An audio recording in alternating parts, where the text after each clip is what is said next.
সনাতনীরা নিজ ধর্মে আস্থা রাখে, অপর ধর্মে শ্রদ্ধা রাখে। এটা স্বামী বিবেকানন্দের মন্ত্র। সনাতনীরা সহিষ্ণু। আমি তো বলছি তৃণমূলের জিহাদি এবং পুলিশ কাল যদি বাড়িতে থাকে তাহলেই শান্তিপূর্ণ রামনবমী উদযাপন হবে। এরা রাস্তায় থাকলেই সমস্যা তৈরি হবে।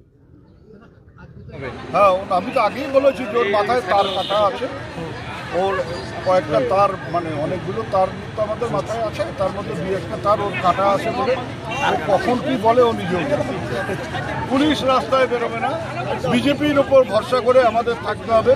বিজেপির উপর ভরসা করে আমাদের প্রশাসন, আমাদের সাধারণ মানুষের জীবন, তাদের সম্পত্তি সব আমরা ছেড়ে দেবো, আর ওরা লুটে পুটে খাবে। এটা পশ্চিমবাংলার বুকে হবে না। ওই শুভেন্দু অধিকারী যেন এটা মনে করে যে এই বাংলাতে কোনো রকম বিজেপির সন্ত্রাস, এবং ওই আবারও বলছি যে রামচন্দ্রকে সামনে রেখে ধর্মীয় সন্ত্রাস সৃষ্টি করতে আমরা এখানে 1 ইঞ্চি জায়গা ছাড়ব। আজকে আরও বলেছেন হিন্দুরা যদি বাঁচতে যায় তাহলে যেন কালকে গেরুয়া ধ্বজ নিয়ে যেখানেই পুজো হবে সেখানে যেন যোগ দেয়।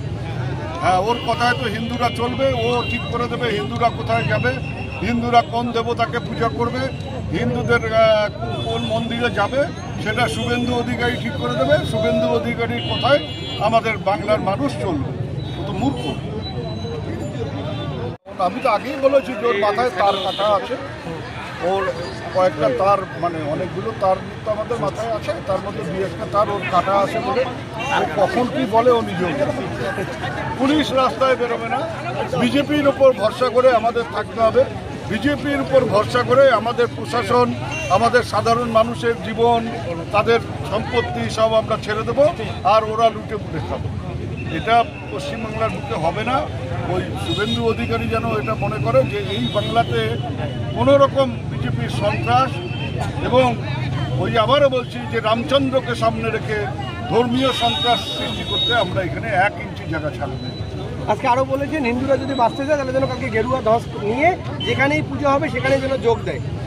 হ্যাঁ, ওর কথায় তো হিন্দুরা চলবে, ও ঠিক করে দেবে হিন্দুরা কোথায় যাবে, হিন্দুরা কোন দেবতাকে পূজা করবে, হিন্দুদের কোন মন্দিরে যাবে, সেটা শুভেন্দু অধিকারী ঠিক করে দেবে। শুভেন্দু অধিকারীর কোথায় আমাদের বাংলার মানুষ চলবে। ও তো মূর্খ। হ্যাঁ, ওর কথায় তো হিন্দুরা চলবে, ও ঠিক করে দেবে হিন্দুরা কোথায় যাবে, হিন্দুরা কোন দেবতাকে পূজা করবে, হিন্দুদের কোন মন্দিরে যাবে, সেটা শুভেন্দু অধিকারী ঠিক করে দেবে। শুভেন্দু অধিকারীর কোথায় আমাদের বাংলার মানুষ চলবে। ও তো মূর্খ।